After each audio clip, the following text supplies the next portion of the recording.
The jeers of the crowd cut through the dusty air like knives, each word slicing deeper than the last as Ruby Nichols stood trembling on the auction platform. Sweat trickled down her spine despite the cool October breeze that swept through Willow Creek, Montana Territory, in 1875. At 22, Ruby had never felt more alone, more exposed, as the auctioneer gestured wildly at her, emphasizing her fuller figure with cruel humor that delighted the gathering of rough-hewn miners and ranchers. "What do we have here, gentlemen? A mail-order bride with a bit more to love." The auctioneer called out, inciting another wave of laughter. "Starting bid for this fine woman is $50. Who'll give me 50 for this substantial helpmate?" Ruby fought back tears, clutching her single valise tightly against her chest. The mail-order bride company had arranged her passage from Boston after her parents' deaths left her destitute, but upon arrival, they declared her unsuitable due to the discrepancy between her actual appearance and the description she provided. Now, to recoup their costs, they were auctioning her contract to the highest bidder like she was livestock. $40, someone called out, followed by raucous laughter. $35 is all she's worth. Too much woman to feed, another voice shouted. Ruby closed her eyes, willing herself to disappear. She'd come west with dreams of a fresh start, perhaps finding a kind husband who would appreciate her skills as a teacher and homemaker. Instead, she found herself being humiliated, her very worth as a human being reduced to cruel jokes about her size. "I'll give you $100. The deep voice cut through the mockery, silencing the crowd. Ruby's eyes flew open to see a tall cowboy stepping forward, his face partially shadowed by a wide-brimmed hat. He moved with quiet confidence through the parting crowd, boots stirring the dust as he approached the platform. $100, the auctioneer repeated, surprise evident in his voice.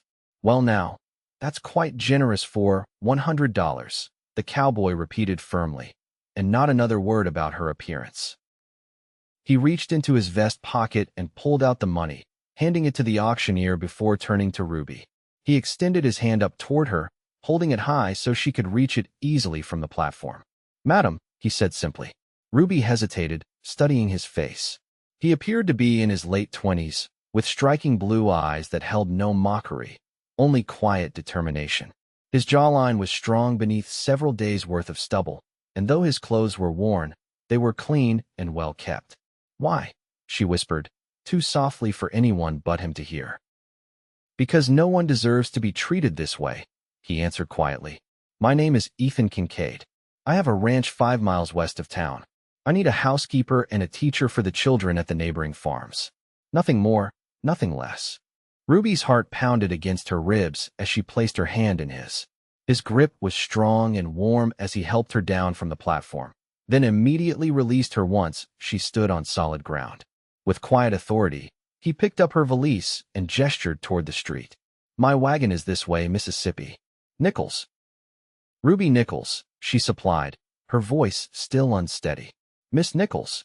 He nodded respectfully and began walking, creating a path through the now silent crowd.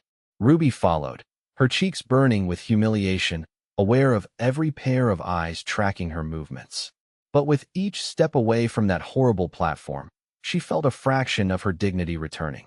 Ethan Kincaid's wagon was simple but well-maintained, with a team of matched bay horses that stood patiently in their harnesses. He placed her valise in the back and then offered his hand again to help her onto the seat. "Thank you, Mr. Kincaid," she said formally once they were both seated. "I will work hard to repay your investment." His mouth twitched slightly as he took up the reins. "It wasn't an investment, Miss Nichols. It was the right thing to do." As the wagon rolled out of town, Ruby stole glances at her rescuer. He kept his eyes on the road ahead, his profile strong against the backdrop of mountains and open sky. She wondered what kind of man would spend $100 to save a stranger from humiliation. "The ranch isn't much," he said after they'd traveled in silence for some time. "My parents started it 15 years ago. They passed last winter influenza. I've been managing on my own since then." "I'm sorry for your loss," Ruby offered sincerely. "I lost my parents 6 months ago. That's why I came west." Ethan nodded. Tough times make for hard choices. "Mr. Kincaid," Ruby began hesitantly, "I want to be clear about something. I appreciate your gallantry today, truly I do. but I need to understand what you expect from me. He glanced at her then, his blue eyes direct. I expect you to cook, clean, and teach basics to the neighboring children 3 days a week. I'll pay you a fair wage, provide room and board, and treat you with respect.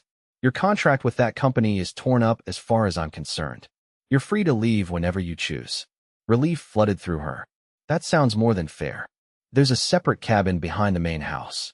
It's small, but it's yours. I believe a woman should have her privacy. Ruby studied him with growing curiosity. Ethan Kincaid was nothing like the rough, demanding men she'd been warned about in the West. He seemed almost gentle, despite his imposing physical presence. As the wagon crested a hill, Ruby gasped softly. Below them stretched a picturesque valley with a creek running through it. A modest ranch house stood near a cluster of cottonwood trees, with several outbuildings and corrals scattered nearby. A small herd of cattle grazed in the distance, and horses moved freely in a pasture closer to the house. It's beautiful, she breathed. It's home, Ethan replied simply, but she detected a note of pride in his voice. When they reached the ranch, Ethan helped her down from the wagon and carried her valise to the promised cabin. It was indeed small, just one room with a bed, a table with 2 chairs, a dresser, and a small stove, but it was clean and bright, with curtains at the windows and a colorful quilt on the bed. My mother made the quilt, Ethan explained, setting down her bag. I'll let you get settled. There's water in the pitcher, and I've stocked the pantry in the main house. We can discuss your duties tomorrow. Tonight, you rest. Ruby found herself alone in her new home as the door closed behind him. For the first time since stepping off the train in Willow Creek, she allowed herself to breathe deeply. She was safe. She had shelter. And perhaps, just perhaps, she had found someone who saw her as a person, not as an object to be mocked. The next morning, Ruby woke with the sun and quickly dressed in her most practical gown. She pinned her thick auburn hair into a simple bun and splashed her face with water from the pitcher. Determination squared her shoulders as she made her way to the main house. She found Ethan in the kitchen, frying eggs and bacon on the stove. He turned when she entered, and for a moment, they simply looked at each other in the clear morning light. I was going to bring you breakfast, he said, gesturing to the pan. That's kind, but unnecessary. I'm here to work, Mr. Kincaid, not to be waited upon. She moved to the stove, gently taking the spatula from his hand. Please sit. This is my job now. He hesitated, then nodded and moved to the table. Ruby quickly took stock of the kitchen. It was functional but Spartan, lacking a woman's touch, but surprisingly clean for a bachelor's home. Do you like coffee, Miss Nichols? Ethan asked as she served him the eggs and bacon he'd started. I do, though I prefer tea when available. I'll add tea to my list for the next supply run. He took a bite of eggs, then nodded appreciatively. These are good, better than mine. You just need to cook them a little slower, Ruby explained, taking a seat across from him with her own plate. Low and steady heat makes for creamier eggs. For a moment, domestic tranquility settled over the kitchen. Ruby could almost pretend they were an ordinary couple sharing breakfast, not an employer and his newly purchased housekeeper. I thought I'd show you around the ranch today, Ethan said after they'd eaten in companionable silence. Introduce you to the neighbors when they bring their children tomorrow. 3 families send their kids here for schooling, 9 children in all, ages 5 to 13. 9 children? That's quite a classroom. Too many. There was concern in his voice. Not at all. I taught 28 in Boston. 9 will be a pleasure. She smiled, warming to the subject. Do you have books, slates? Some. My mother was teaching them before she passed. Her supplies are in the barn. We set up a classroom there. The day passed quickly as Ethan showed Ruby around the ranch. She met his ranch hand's 2 brothers named Diego and Miguel who lived in a bunkhouse near the corrals and learned the rhythms of ranch life. By evening, she had cleaned the main house from top to bottom, prepared a hearty stew for dinner, and begun organizing the schoolroom for the next day's lessons. When she served dinner, Ethan seemed almost shocked at the transformation of his home. The floors gleamed, the windows sparkled, and fresh wildflowers adorned the table. You didn't need to do all this in one day, he said, looking around with appreciation. I wanted to, Ruby replied simply. It helps me feel useful. Ethan studied her thoughtfully. You were a teacher in Boston? She nodded. At a girls' school. But when my parents died and left debts, I lost my position. The school didn't want a teacher with financial troubles. Their loss, Ethan said matter-of-factly. From what I've seen today, you're capable and hardworking. That's worth more than whatever nonsense those folks in town were spouting. Ruby felt warmth spread through her chest at his words. It had been a long time since anyone had valued her for her abilities rather than judging her for her appearance. The following weeks established a comfortable routine at the Kincaid ranch. Ruby taught the neighboring children on Mondays, Wednesdays, and Fridays, finding joy in their eager minds and straightforward appreciation. On other days, she maintained the house, cooked meals, and gradually added personal touches to both the main house and her cabin. Ethan proved to be a fair and considerate employer. He never raised his voice, always thanked her for meals, and often brought her small tokens from his work around the ranch, a particularly beautiful stone, wildflowers, or once, a kitten he'd rescued from an abandoned homestead. The kitten, a tiny orange tabby, quickly became Ruby's beloved companion. She named him Thoreau, after her favorite author, and he slept curled at her feet each night in the cabin. He's a good mouser, Ethan observed one evening as they sat on the porch after dinner, watching Thoreau pounce on invisible prey in the yard. Earning his keep already. Unlike me, Ruby teased gently. I believe you've paid me far more than my services are worth these first weeks. Ethan's expression grew serious. That's not true, Ruby. The ranch hasn't run this smoothly since my mother was alive. It was the first time he'd used her given name, and something shifted between them in that moment, a subtle acknowledgement of growing familiarity, perhaps even friendship. As November arrived, bringing colder temperatures and the threat of early snow, Ruby noticed Ethan spending more time indoors. He often lingered at the table after meals or found reasons to be in the house while she worked. At first, she thought he might be monitoring her performance, but she soon realized he simply enjoyed her company. One evening, as she sat by the fire mending one of his shirts, Ethan cleared his throat nervously. The harvest dance is next Saturday in town, he said, focusing intently on the book in his lap. Would you like to go? Ruby's hand stilled. To town? I'm not sure that's a good idea. Because of what happened at the auction? His voice was gentle. She nodded, feeling heat rise to her cheeks. I don't think I could bear to face those people again. Ethan set his book aside and leaned forward. Ruby, look at me. She raised her eyes to his. Those people were wrong. Not just in how they treated you, but in what they said. He paused, seeming to search for words. You're beautiful.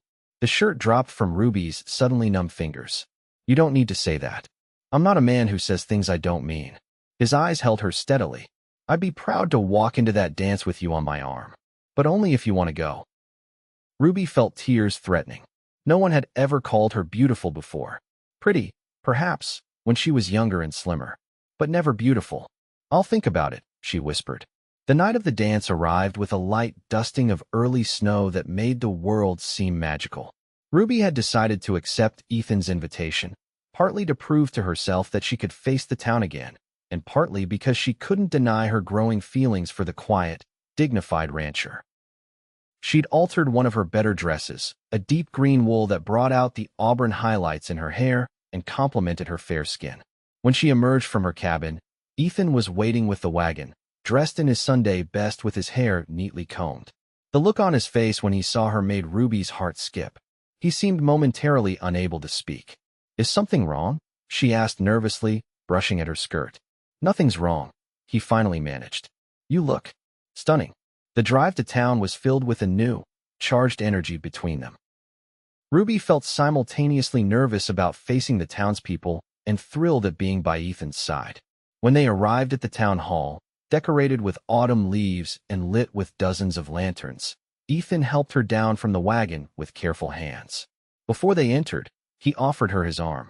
Remember, he said quietly, you have nothing to be ashamed of. And I'm right here. The moment they stepped through the door, conversation dimmed as people turned to stare. Ruby felt her courage faltering until Ethan's hand covered hers where it rested on his arm, giving a reassuring squeeze. Then, to Ruby's surprise, the schoolteacher, a kind woman named Mrs. Foster, whom she'd met briefly when delivering eggs to town, approached with a warm smile. Miss Nichols, I've been hoping to see you again. The children from the Kincaid Ranch have been telling me wonderful things about your teaching methods. From that moment, the ice began to thaw. Not everyone was welcoming, but many of the townspeople seemed willing to look beyond their first impressions. The auctioneer and several of the men who had mocked her made themselves scarce when Ethan fixed them with a steely glare. When the music started, Ethan led Ruby onto the dance floor. His hand at her waist was respectful but warm, and he moved with surprising grace for such a tall man. "You dance very well, Mr. Kincaid," Ruby observed with a smile. "My mother insisted I learn. Said no son of hers would stomp around a dance floor like an injured bear." His eyes crinkled with humor. "She sounds like a remarkable woman. She would have liked you very much." The evening passed in a whirl of music, conversation, and growing confidence. By the time Ethan handed Ruby into the wagon for the journey home, she felt transformed not because the townspeople had accepted her, but because she had faced her fears and found them less powerful than she'd imagined. They rode in comfortable silence under the starry sky, the horses' hooves creating a rhythmic backdrop to Ruby's thoughts. When they reached the ranch, Ethan walked her to her cabin door. "Thank you for coming with me tonight," he said, his voice low in the darkness. "Thank you for asking me." Ruby gazed up at him, suddenly aware of how close they were standing. "And thank you for everything, Ethan, for being the kind of man who would stand up for a stranger." "You're not a stranger anymore, Ruby." His hand gently brushed a stray curl from her face, the touch sending shivers down her spine. "Not to me." For a heartbeat, she thought he might kiss her. Instead, he stepped back respectfully. "Good night," he said softly. "Good night," she whispered, watching him walk back to the main house before closing her door. That night, lying in bed with Thoreau purring beside her, Ruby acknowledged the truth she'd been avoiding. She was falling in love with Ethan Kincaid. As winter settled over the Montana territory, the ranch became a snug haven against the harsh weather. Heavy snows meant the children couldn't always make it for their lessons, giving Ruby more time with Ethan. They fell into a routine of reading aloud to each other in the evenings by the fire, playing chess, or simply talking. Ruby learned that beneath Ethan's quiet exterior lay a thoughtful mind and gentle heart. He spoke of his dreams for the ranch, his love of poetry, a secret passion he'd never admitted to anyone else, and his hopes to someday expand the cattle herd and build a larger home. In turn, she shared stories of her childhood in Boston, her love of teaching, and her painful experiences trying to fit into a society that valued women primarily for their appearance. "I was engaged once," she admitted one snowy evening, "to the son of my father's business partner. Richard broke it off when my father's business began to fail. He said," she paused, the words still painful to recall. "He said he couldn't bear the thought of being married to a woman who would grow as large as my mother." Ethan's face darkened with anger. "He sounds like a fool who didn't deserve you. Perhaps it was for the best. I wouldn't have come west otherwise. I wouldn't have met you." The words slipped out before she could stop them. Their eyes met across the chessboard between them. Ethan reached out slowly and covered her hand with his. "I thank God every day that you came into my life, Ruby Nichols." The air between them hummed with unspoken emotions. Slowly, giving her every chance to pull away, Ethan leaned forward. Ruby's heart pounded as his lips met hers in a gentle, questioning kiss. She responded with a tentative pressure of her own, her free hand coming up to rest against his chest. When they parted, Ethan's eyes searched hers. "I'm not good with words like this, Ruby, but I care for you deeply, more than I thought possible." "I care for you too," she whispered. Their relationship blossomed like spring flowers after that night. Ethan was respectful, never pushing for more than Ruby was comfortable giving. But his affection was evident in countless small ways, the way his eyes sought hers across a room, how his hand would find the small of her back when they walked together, the special care he took to make her cabin comfortable. By Christmas, Ruby had moved from the cabin to the main house, though they maintained separate bedrooms, conscious of propriety. The ranch hands and neighboring families smiled knowingly, but respected their privacy. On Christmas morning, Ethan presented Ruby with a small, wrapped package. Inside was a delicate silver brooch with a pearl at its center. "It was my grandmother's," he explained as Ruby traced the intricate design with her finger. "My mother wore it on her wedding day." Ruby's eyes widened. "Ethan, I couldn't possibly. I want you to have it," he insisted, then took a deep breath. Ruby Nichols, I know we haven't known each other long, but I've never been more certain of anything in my life. I love you. Would you do me the honor of becoming my wife? Tears filled Ruby's eyes. Are you certain? I'm not like other women. I'll never be slender or— Ethan placed a finger gently against her lips. You're exactly the woman I want. Strong, kind, intelligent, beautiful Ruby. I love every inch of you, inside and out. Then yes, she whispered joyfully. Yes, I will marry you. They were married on a clear, cold day in January 1876, in the small church in Willow Creek. Many of the same people who had witnessed Ruby's humiliation at the auction now watched as she walked down the aisle toward Ethan, radiant in a blue dress she had made herself. Mrs. Foster, who had become a dear friend, arranged flowers for the church. The ranch hands, Diego and Miguel, stood as witnesses. Even the auctioneer came, hat in hand, to offer awkward congratulations and apologies. Their wedding night was a revelation of tenderness and passion. Ruby, who had always been taught to be ashamed of her body, found herself cherished and desired. Ethan's hands and lips mapped her curves with reverence, making her feel truly beautiful for the first time in her life. You are perfect, he whispered against her skin. My perfect Ruby. Spring brought new life to the Kincaid ranch. The cattle herd grew with the birth of calves. The kitchen garden Ruby had planned during winter began to sprout, and the school in the barn expanded to include 3 more children from a family that had recently settled nearby. On a warm May morning, as they sat on the porch watching the sun rise over the mountains, Ruby placed Ethan's hand gently over her stomach. I have news, she said softly, watching his face carefully. Understanding dawned in his eyes. A baby? We're having a baby. She nodded, suddenly anxious.